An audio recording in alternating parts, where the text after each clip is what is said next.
Now, let's take a quick look at how we can resolve some of those more common issues in baking, like, for example, those artifacts resulting from the fact that we are trying to bake a high poly mesh that has some holes onto a low poly mesh that is totally closed, right?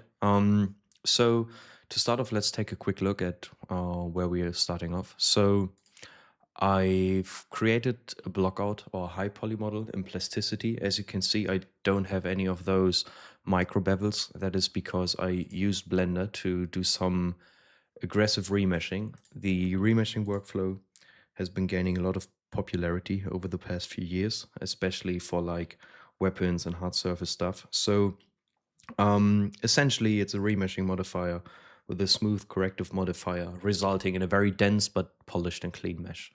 I also used that same CAD model to derive my low poly model right here.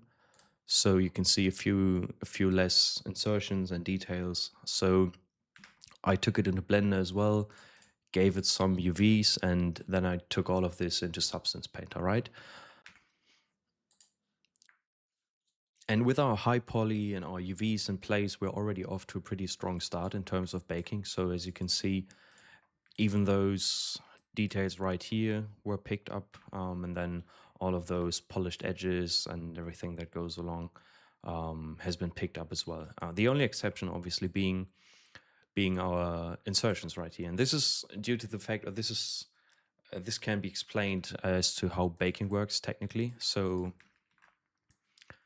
if we take a screenshot and, I don't know, paste it right here, and then like a low poly model is essentially sending out rays following the vertex normals, trying to find surface information, surface detail, which then drags and bakes onto our normal map, right? Which then changes how light reacts to the surface, resulting in those detailed looks. So if we take a look at our low poly model right here, you can see that in Blender, what's happening is those areas right here are sending out rays, trying to look for information, and then they end up at our high poly model that has holes. And essentially, those rays are going into infinity, which then results in us having those artifacts on our model. Now, fortunately, there's a very simple trick, and unfortunately, it's also the only solution that works consistently.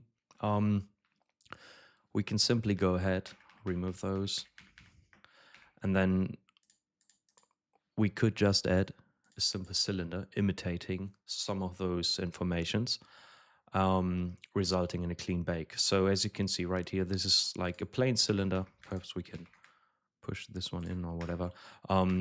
And one thing I did to take this a step further is I actually gave all of those meshes a material ID. So as you can see, they don't have any UVs. They just have a simple material. You could also use vertex colors. Essentially, I do have a red ID for my main muzzle, and then I have like a lime color for those insertions. And if we export this, those material colors will be exported as well. And then right here in Substance Painter, we can remove our old baking mesh, and then I think it was this one right here. Once it's loaded, we can bake again. And now you can see that not only are our holes disappearing and we actually get decent results, we also have an ID map in place, which we can use in a second. By the way, this is like the first time I used the new Substance Painter, and for some reason, I don't know, my ID map right here is showing up correctly, but the colors are, I don't know, picked randomly. Like I said, I don't know if anybody knows what's going on right here. Please leave a comment. So essentially, one thing we can do now, let's say we weren't satisfied with our baking result, and we wanted to create those ambient occlusion appeal for those insertions. What we could do is essentially add a new fill layer with AO. If you don't see ambient occlusion right here, you have to enable it as a separate channel in your texture set settings. And then with that AO, we can then use a simple black mask and a color selection to pick out those insertions, right? We could then go ahead and now this could just be used as a basis, right? We could use something like, I don't know, a blur filter to blur this mask right here, soften the entire look, whatever. That's up to you. But essentially, this is like the approach we can take whenever we have to bake a or a manifold, but a mesh with holes onto a low poly that is close, right? Anyway, if any one of you has suggestions, tips, or some extra bit of information that might be useful, please don't hesitate to leave a comment, and I'll see you in the next one.